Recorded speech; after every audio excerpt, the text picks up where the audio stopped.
we are nearly ready to start installing our luxuries in our 1993 Toyota Coaster bus. And the first thing that we want to install on the list is the aircon. In Australia, it gets really hot. And for us, we're going to be living in our bus for the next 3 to 5 years. So it's really important that we get something to cool the bus down, because definitely up in the Northern Territory and Queensland and even WA, things get really warm. So we've partnered up with Caravan RV Camping and Truma to get a Truma Underbunk aircon that can fit within our bus and not on the roof.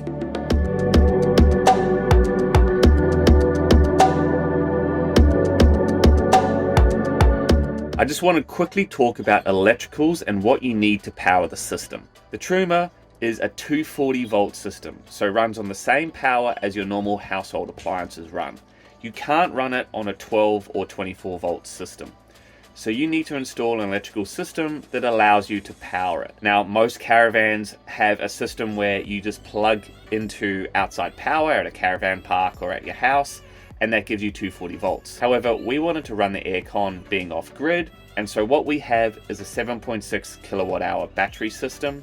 We have a 3000 watt Victron inverter, which allows us to transfer that 24 volts that we normally have in our power pack into the 240 volts that the Truma needs to power itself. We have 960 watts of solar on the roof. So that basically means that we can run the aircon during the day with very little depletion in the battery when the sun's shining.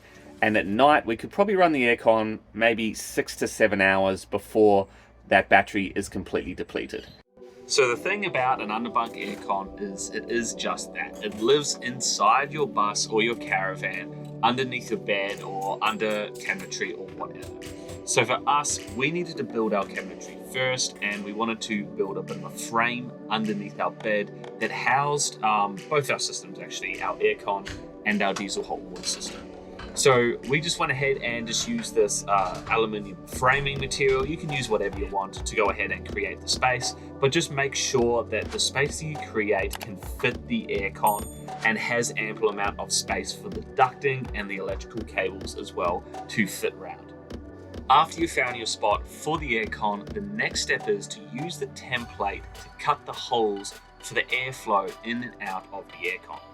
Now, the airflow needs to come from the bottom of your caravan or bus. So when designing your space, it's really important that you figure out what is underneath your bus to make sure that you can actually cut holes underneath and you're not cutting into subframing or anything like that. It definitely took us quite a bit of measuring to get that perfect spot. But once we thought we had it right, we used some pilot holes, so just drilled some small pilot holes to make sure it was absolutely perfect. Then we went ahead with the jigsaw to cut the rectangular parts and a 50mm hole saw to cut the drainage holes. Alright, one last install tip just before you go ahead and put the aircon down onto the floor. I just noticed that I would like some kind of dust seal around where the intake and outtake is. Just because we drive in a lot of dusty conditions here in Aussie, red dust gets absolutely everywhere. So I prefer if that didn't enter my bus. So what the Caravan people recommended is just this it's basically this, it's not really double-sided, it's one-sided sticky and then the other side is sealed edge. It's almost a little bit sticky, but not really. And that would be just a nice little dust protector just to go around those intake holes. Truma provides you with some mounting brackets to put on the front and the back of the aircon. You can just use the template to screw those mounting brackets in. After that, you just use the provided strap to strap your aircon down.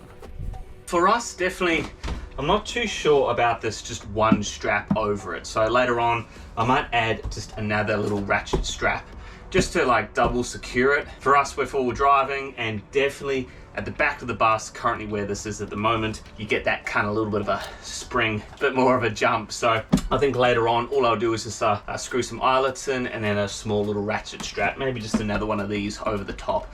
Looking good. Now we just need to run the ducting and box her in. So the aircon needs an air inlet on the inside of the bus so it can take warm air or cool air, whichever way you're using it, from the main cab area, and then obviously transfer it to whatever you want cooling that is pushed through. So you need a vent that can access the main cab area. For us, the only way we can put a vent that can easily transfer air through to the aircon where we've positioned it is underneath our wardrobe right here.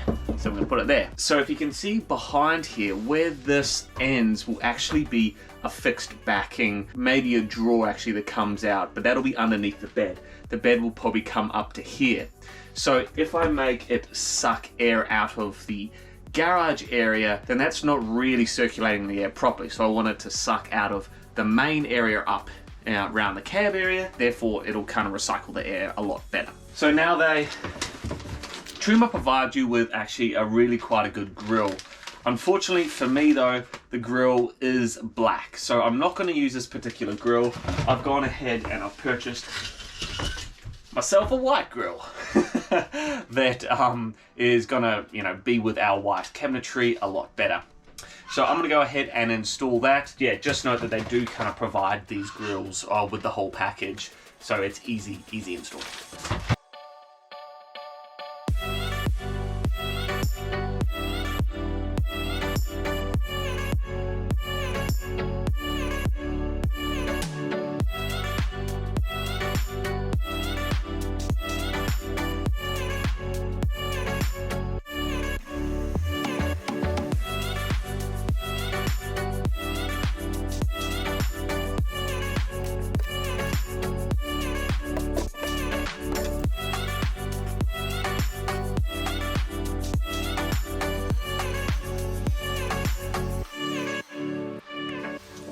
Now what we're up to is installing the ducting vent. Basically, what came with both the diesel heater and the aircon is just these kind of little ducts. And basically what they do, if you can see, one goes one side, the other goes the other side, like that, and it goes flat against. So I've already pre-done one, so I'll just quickly show you what we're going to do.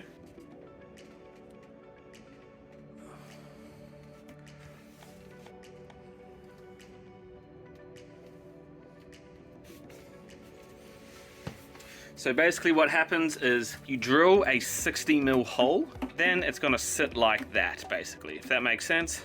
This goes to the back, that goes to the front. So wherever you're screwing it in, this needs to be relatively thin, because if you're using a double thick base, if that makes sense, then this doesn't actually screw into this part here if it's too large. So it kind of only needs to be, about that size really. But really, and then this end right here goes into the ducting, and then you can see that little groove in there. The ducting fits into that groove, and then the black part clicks on the back. So it's pretty simple, pretty easy. They do provide these as well, which I think just helps with clipping them, maybe if you're doing them on the roof or anything like that. You can see I've just clipped that one to the side. That's what I've used it for, but I'm sure there's kind of different ways you can kind of use it as well. I guess you can use it kind of like that. Basically, because the way our setup is that we can't get ducting anywhere further to the front of the bus, because we didn't really plan overhead cabinets that the ducting could sneak through. So what I'm gonna do is, for us, is I'm gonna put 2 ducting holes here underneath this seat, and then I'm gonna put 2 right here. So I'll show you how I drill it. I'm just using a 60mm hole saw. I actually only have 59mm hole saw, but it's pretty much 60mm hole saw. It's pretty simple. You just measure it up, make sure you know where it is.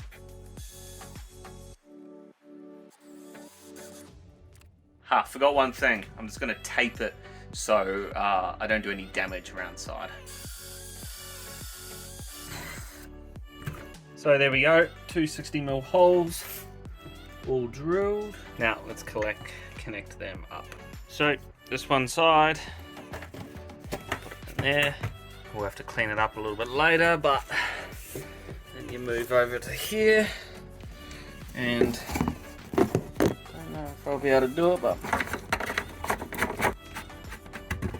there, screwed in both sides. What you need to do is just grab that and push that in there. I'm going to push that in because I'm just going to correct the size, but yeah, that's how she all is.